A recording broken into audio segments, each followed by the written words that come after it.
Le SARS-CoV-2 se transmet notamment par l'intermédiaire de postillons. Ces vecteurs privilégiés sont des gouttes issues du système humide des voies respiratoires et de la gorge lorsque l'on tousse ou éternue et potentiellement aussi en moindre quantité lorsque l'on parle.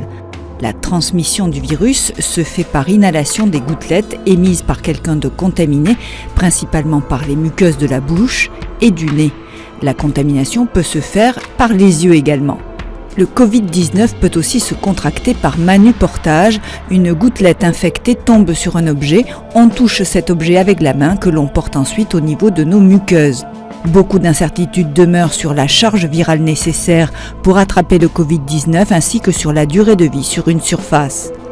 En tant que gouttelette soumise à la gravité, un postillon commence à retomber par terre en moyenne entre 1 ou 2 mètres. C'est ce qui explique la mesure de distanciation sociale. Mais une autre grande incertitude subsiste, est-ce que le virus peut survivre en aérosol dans des gouttes plus petites, moins de 5 micromètres, voire quand l'eau s'est évaporée et donc rester actif en suspension dans l'air. Si c'est le cas, on pourrait être contaminé rien qu'en passant dans une pièce où un malade a toussé quelques heures avant.